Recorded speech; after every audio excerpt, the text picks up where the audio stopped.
Hello, welcome to the School Board Report. I'm your host, Julian West, along with School Board member John Landers. Thank you, Mr. Landers, for joining us today. Yep, thank you. Always great to be back. Let's begin with talking about the board vote. Is it true that the board voted to appoint Jeff Hammerton as the district's next athletic director? Yes, that was one of the items on our agenda on Monday evening.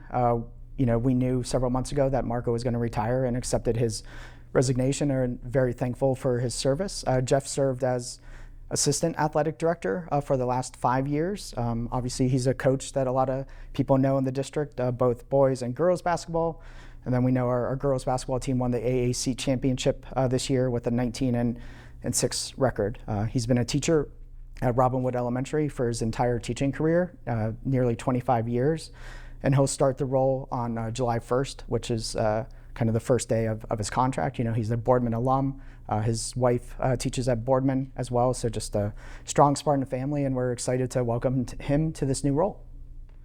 That's a pretty big deal. And I think we have some video of all the teams recognized. Can you run us through the teams at the meeting?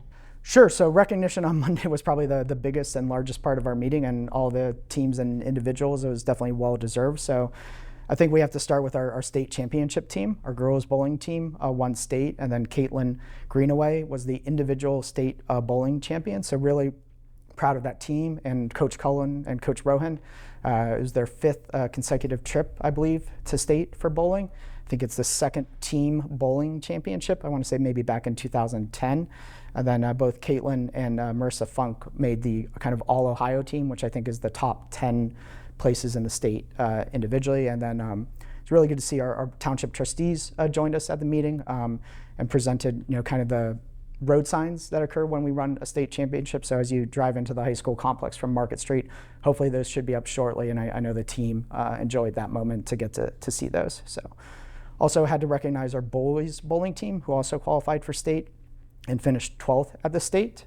And then our boys and girls swim team were there as well. They won AAC championship again, I think for maybe the 10th year in a row. And then we had 21 swimmers go to districts and 12 swimmers to state.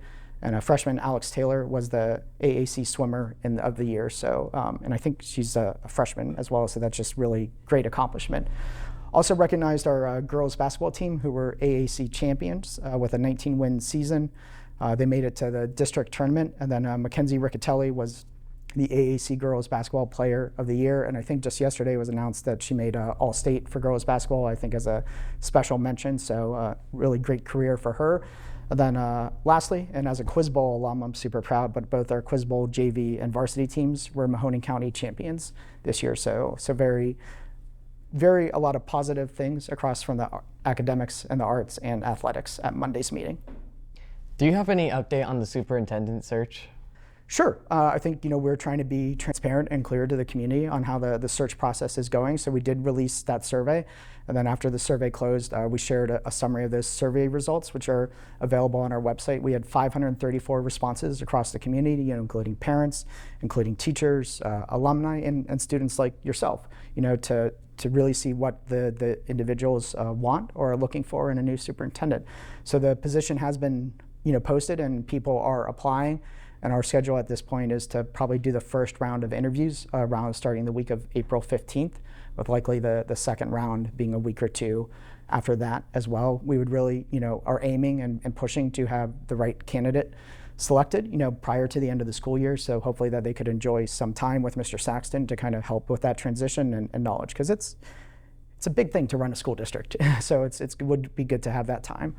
We really just want to thank the community who took the time to participate and are grateful for the input. And then, like we said, after spring break, we'll be starting the in-person interview process. I know I was, and you were as well, in the crowd at Project Mayhem, who sold out all of their tickets. Well, I wasn't brave enough to be on the stage like all of you, and I could definitely not do that, and I don't think anyone would want to hear me sing, but it was just an amazing show, and I think we're always so proud and so impressed. It's such a great testament to the arts in our community to see all those students perform on stage, but also the students that help do the lights or manage the stage, or the rest of the crew at BSTN that performs that amazing live stream and show. So I think it's just a real testament to how awesome our students are in so many areas. I think in addition to probably the 1,400 or 1,500 people that were in the Performing Arts Center, I think we had maybe more than 800 people that tuned into the live stream of the show.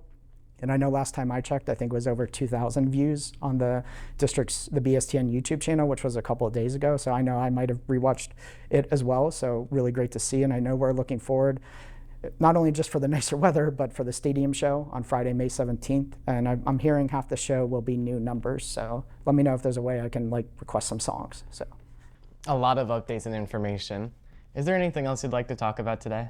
Just, I know next week starts spring break, so I hope everyone gets the opportunity to kind of rest up and recharge and enjoy that time. And remember, so that April 8th is a waiver day, so our teachers will be reporting, but you students get one extra day of spring break, which will also be the day of the eclipse, if they want to participate in some eclipse events, because we're near that zone of totality, I believe it's called. Thank you for taking the time to join us today, Mr. Landers. I'm Julian West for BSTN, and have a great day, Boardman.